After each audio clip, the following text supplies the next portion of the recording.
The Zelians were not just any advanced civilization. They were the advanced civilization. Proud, elegant beings whose crystalline forms shimmered with inner bioluminescence, floating through the gleaming spires of their skyborn cities like living chandeliers. Their world, Zeltha, was an ethereal gas giant suspended in hues of blue and violet, its upper atmosphere laced with golden filaments of plasma and constant symphonies of magnetic winds. They had mastered quantum manipulation before other species learned how to make fire. Reality was a fabric they had learned to stitch. In every respect, they were gods among stars, but even gods have their fears. Etched in the annals of their civilization, engraved in the obsidian vaults of their science academies, and repeated to every youngling from their first resonance lesson was one immutable command: do not wake the humans. No one really remembered where it came from. No scholar could point to a definitive source. No ancient war or interstellar treaty explained it. And yet, every spacefaring species abided by it, across galaxies, empires, and epochs. The law had no enforcer, yet it was obeyed with the solemnity of divine writ. It was not because humans were terrifying. In fact, they were biologically unimpressive, even by primitive standards. Bipedal, soft, emotionally volatile. Their lifespan was laughably short. Their technology had barely reached interstellar capacity before the species as a whole seemingly vanished. Sometime around their third global war, when their planet teetered on the edge of ecological collapse, humanity made its final, unanimous decision. They would sleep.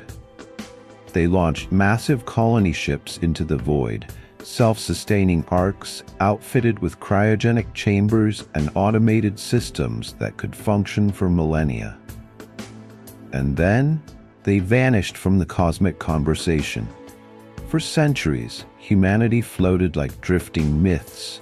Entire populations suspended in sleep, watched by the universe like sleeping dragons beneath starlit seas. It was aboard one such drifting ark that Chief Science Officer Zyth now hovered, his crystalline limbs bristling with quiet curiosity. The ship was ancient, even by Zelian standards.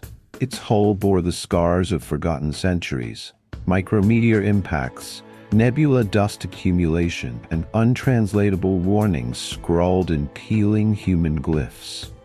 His team of researchers maintained the mandated distance from the hull, running passive scans and collecting data like respectful archaeologists.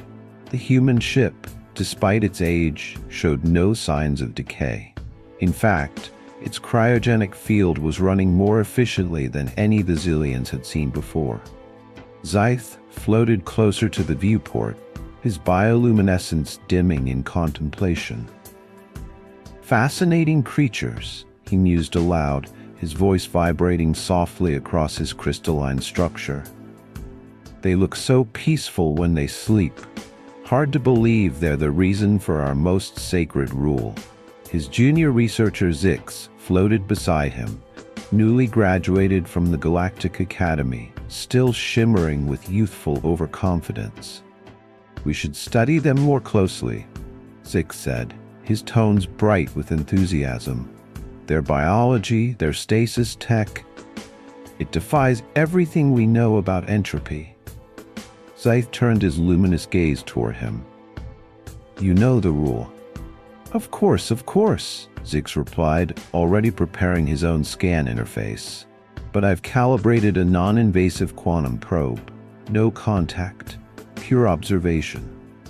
The probe launched silently, a flicker of light and intention into the ship's outer cryofield.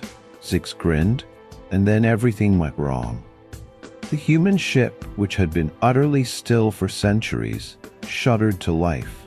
Lights flickered across the hull like awakening neurons. Warning beacons burst into activity. The cryogenic field began to dissolve.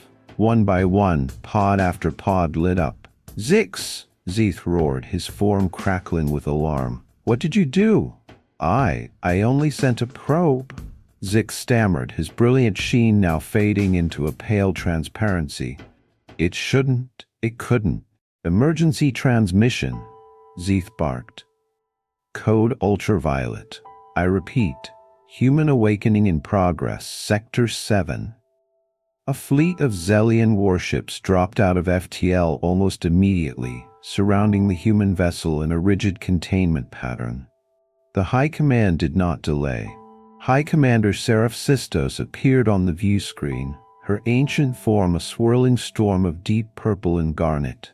Her voice was low, vibrating with cosmic fury. "You absolute neutron stars for brains." "We didn't," Zeeth tried. "You activated the ship," she snapped. "You woke the humans." As if summoned by her words, the human ship fully powered up. Its engines purred like a sleeping lion, stretching its limbs.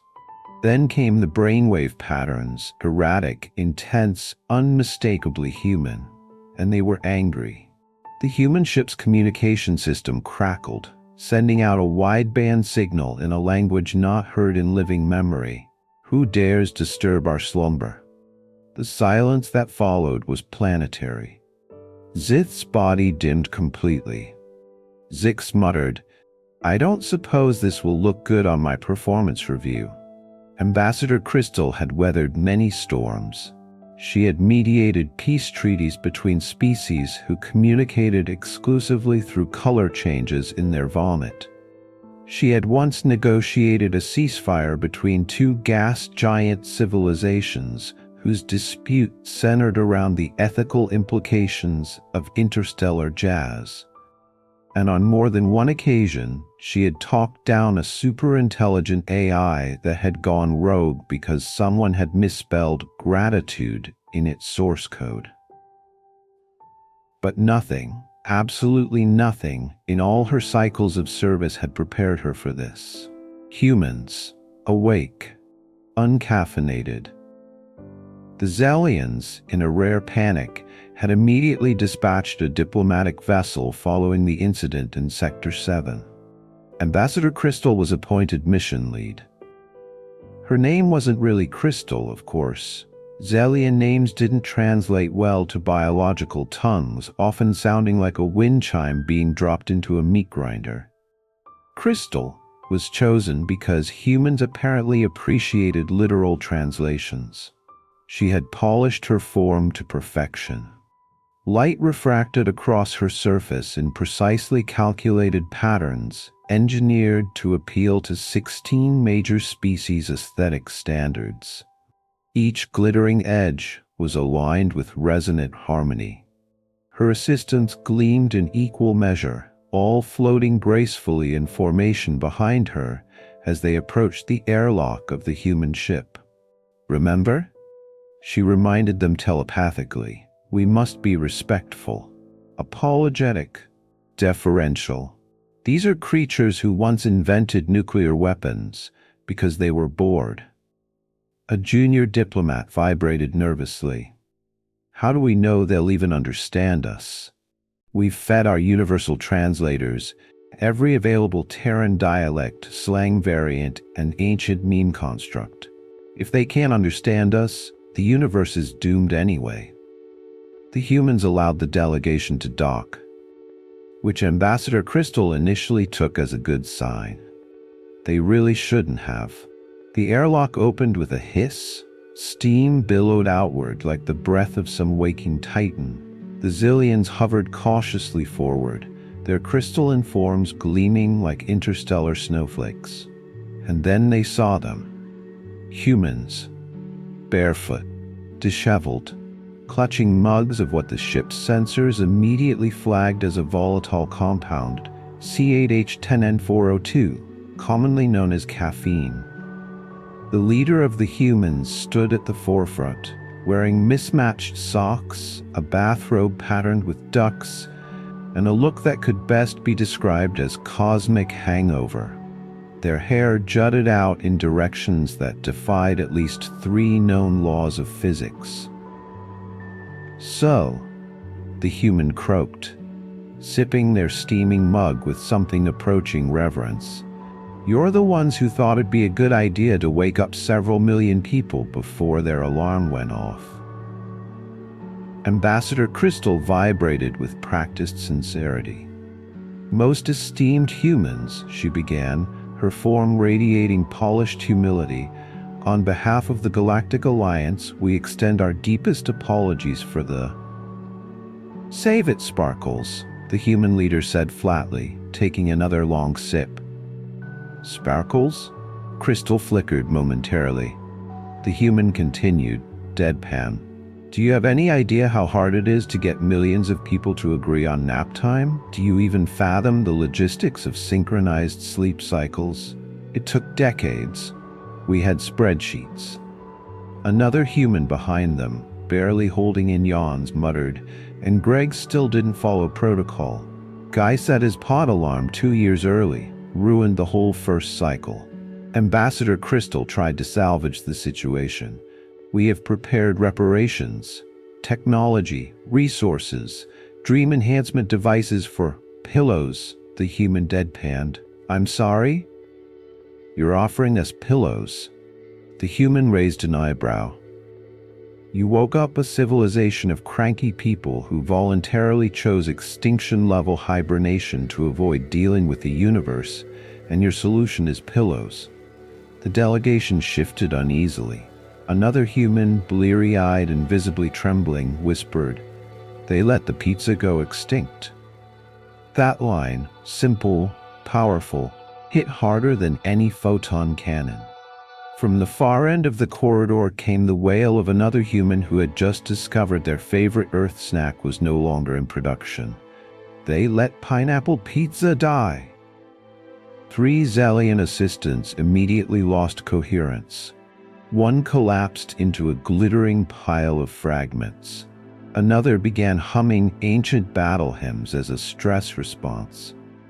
Ambassador Crystal maintained posture only through sheer will. "I assure you," she stammered, "the extinction of your culinary—" "Pizza, Sparkles. Say it." "Pizza." The human's eyes narrowed.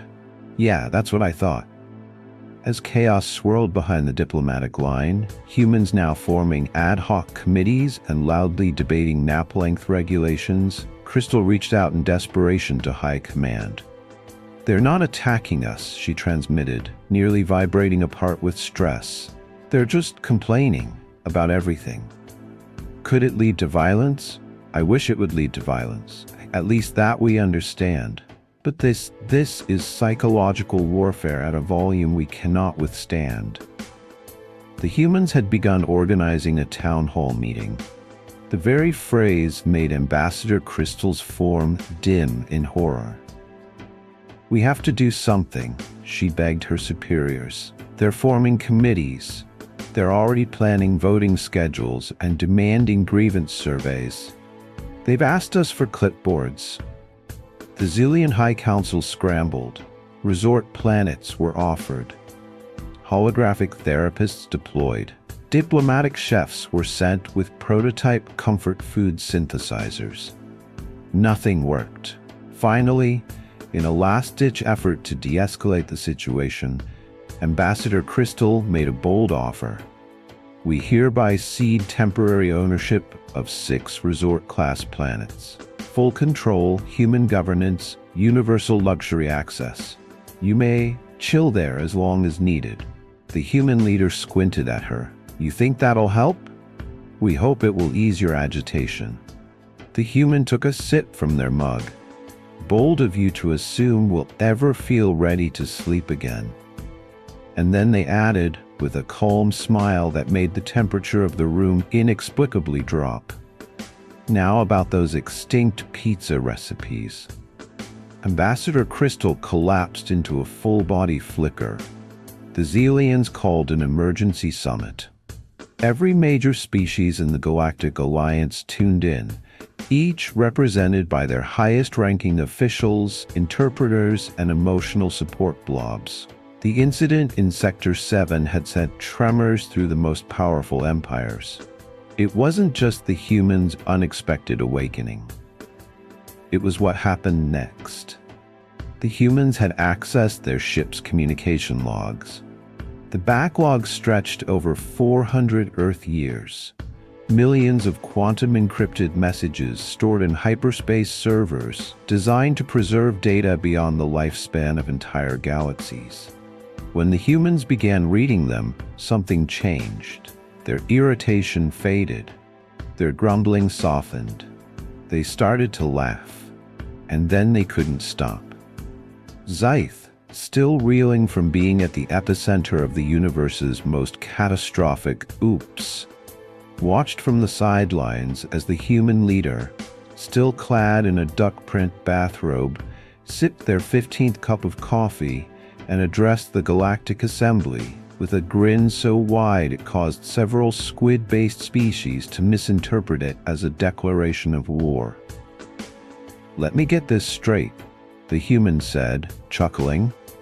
"While we were sleeping, you all convinced yourselves we went into cryo-sleep because we ran out of resources?" The High Commander's crystalline form pulsed awkwardly. "According to our records, your planetary ecosystem had collapsed.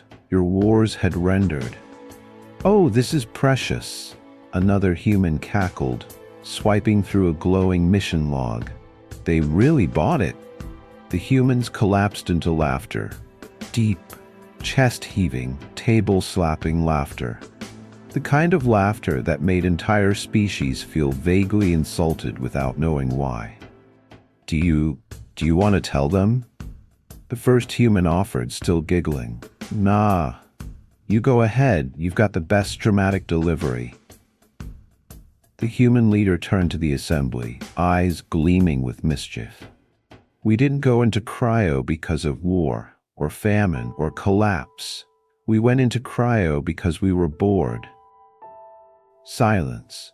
True silence. The kind of silence that exists only in the moment a supernova decides whether or not to explode.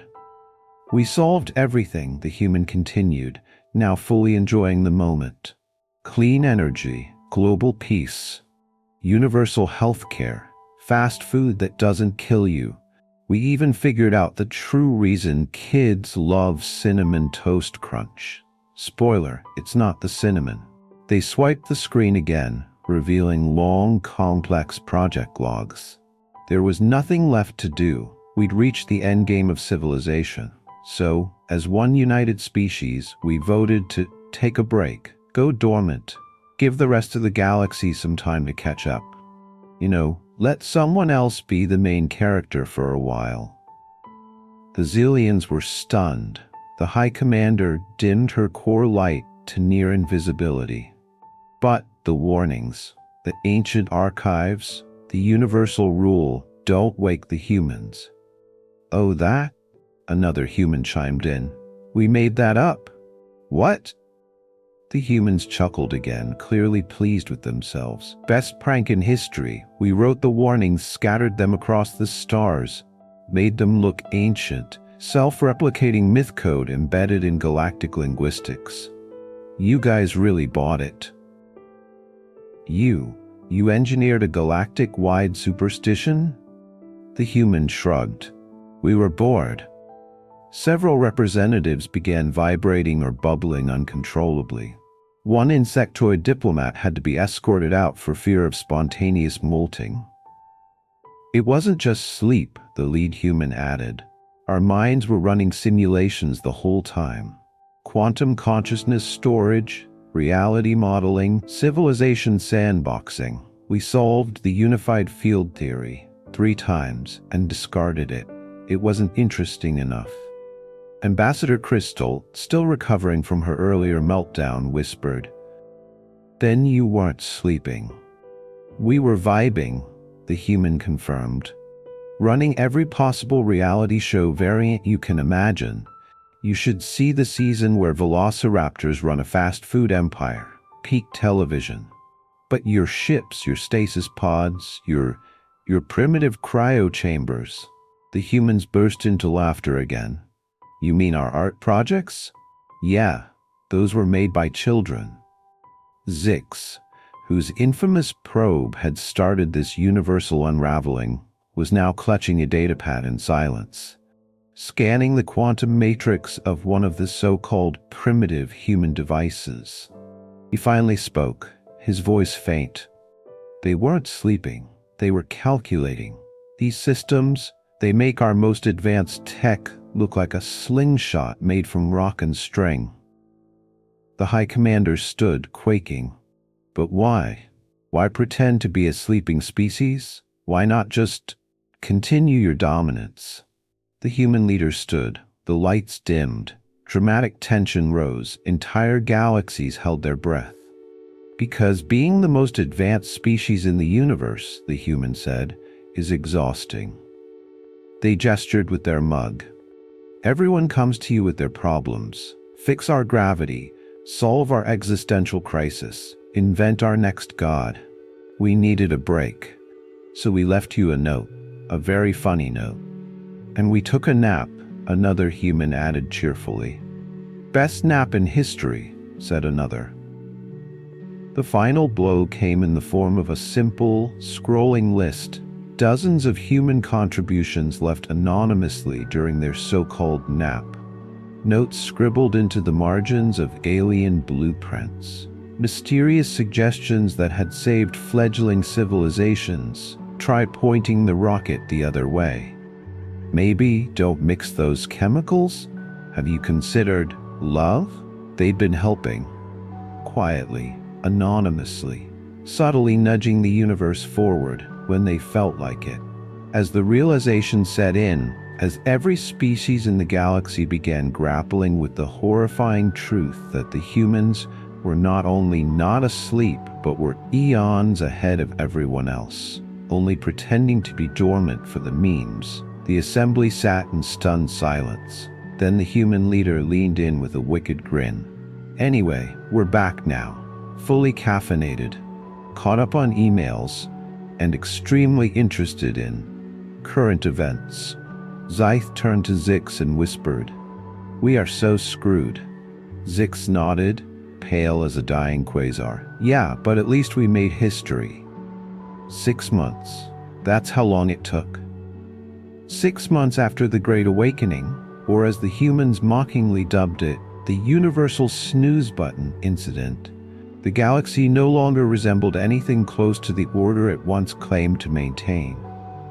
The Zelians, once the de facto leaders of science, diplomacy, and quantum innovation, now found themselves helplessly adrift in the strange, spiraling gravitational pull of awakened humanity. It started small. A single human, newly uncryogenized and still wearing their designated nap socks, discovered that the galaxy's transportation systems were woefully inefficient. They redrew the star lanes with crayons while sipping coffee. Within hours, planetary travel time was reduced by 76%. Entire civilizations began reorienting themselves around Greg's revised space doodles. Then came the infrastructure. The humans looked around and said, "This layout is terrible. The lighting is off. And why are all your bureaucratic forms still physical?" They didn't ask permission. They just started fixing things.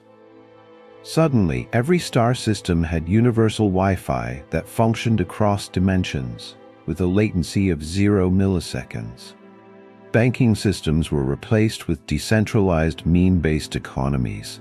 An interstellar takeout app called GrubGal was introduced, capable of delivering piping hot alien curry from the other side of the galaxy in under 30 minutes.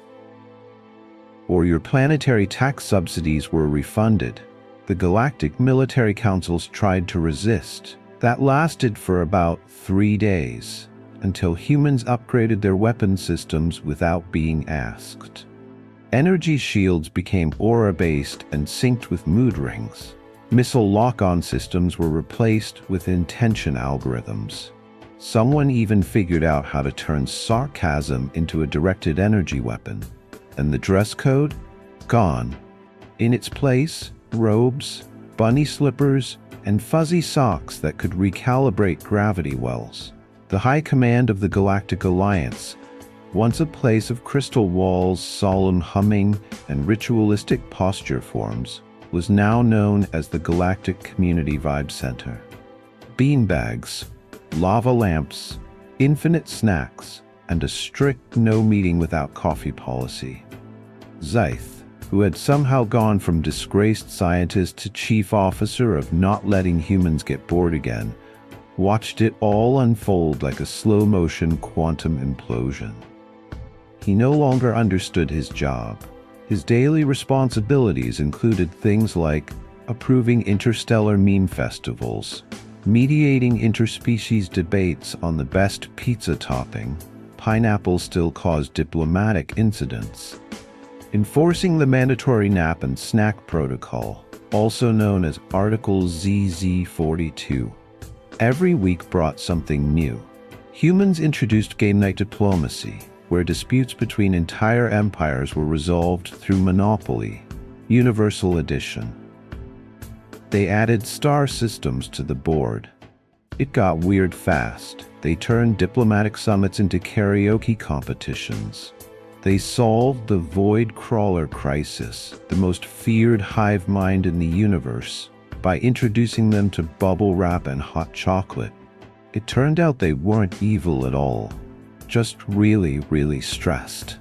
One Void Crawler, now a meditation instructor named Thizur Na, could often be heard gently whispering to terrified diplomats, "Breathe.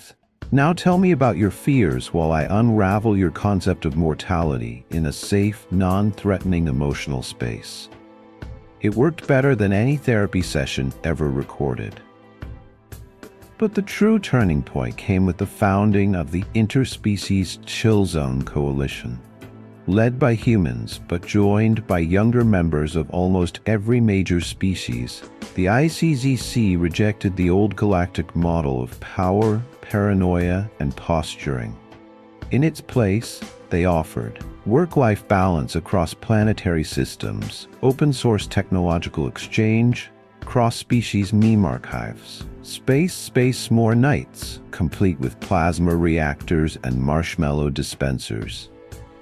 The Galactic Senate, once obsessed with procedure, had been replaced with something called the Town Hall Hangout. It had no formal chairs, just sofas, snacks, and one rule: no politics without pizza. It was, somehow, the most productive legislative body in galactic history. The Zillions struggled to adapt. Their war cruisers were retrofitted with yoga studios. Their military cadets were taught how to vibe responsibly. Admirals were issued emotional support capes. Some resisted. Many secretly enjoyed it. Ambassador Crystal, now in therapy for her stress-induced identity crisis, found herself attending weekly book club and brunch meetings on the orbital platform known as the Good Vibe Station. She was learning to let go, though she still flinched every time someone used the word nap. Cultural integration wasn't always smooth. When humans introduced casual clothing to species that didn't wear clothing, it triggered an interstellar debate on whether wearing nothing was more or less casual than wearing something. The dispute was resolved when a sentient dust cloud proposed Universal Hat Day. Everyone agreed. Hats were funny. Language was another issue. The universal translation matrix nearly imploded trying to parse human idioms. It's raining cats and dogs caused mass panic on 3 planets. The Void Crawlers tried to make it literal just to see what would happen. Then came the food. The humans' obsession with combining flavors created culinary marvels like the quantum quesadilla, the 4D bubble noodle, and the infamous Void Crawler vindaloo, which could only be eaten after signing a waiver, writing a will, and transcending physical form. And then, 1 year later, during the annual Galactic Review, it happened. The humans started yawning. Not 1 or 2, all of them. It began with subtle stretches, then slow blinking, then the unmistakable yawn-sneeze combo that signaled true sleepiness. He turned to the human leader, who was halfway through a bowl of cereal made from null of starone and milk from a photosynthetic goat species. Are you all okay? The human rubbed their eyes. Yeah. Just, when you've been awake for a while after a really long nap and you kind of want to nap again? Every crystalline being in the room froze. You could feel the existential dread ripple through their molecular bonds. You don't mean? Ambassador Crystal whispered, horrified. Oh yeah, the human leader confirmed with a lazy grin. We're thinking it's about time for another nap. You all seem to have things mostly under control now. Well, kind of. But you can't, the High Commander sputtered. We only just began to understand the... Don't worry, the human said with a stretch. We're leaving real instructions this time. Actual instructions. Not just that prank from last time. Although, they paused. Everyone tensed. We might keep that rule too. For old time's sake. And just like that, humanity began preparations for the second great nap. This time they weren't sneaking out.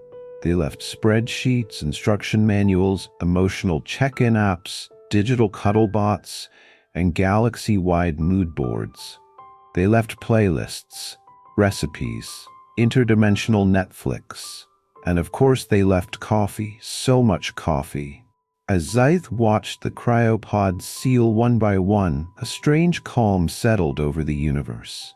The humans had come, they had vibed, they had upgraded reality itself, and now they were checking out again, not in defeat, in complete cosmic satisfaction. He stood beside Zix, now head of the newly formed Department of Keeping Things Weird and Wonderful, and said quietly, "They came. They chilled. They conquered." Zix nodded solemnly. "We'll probably mess it all up again." Zith laughed.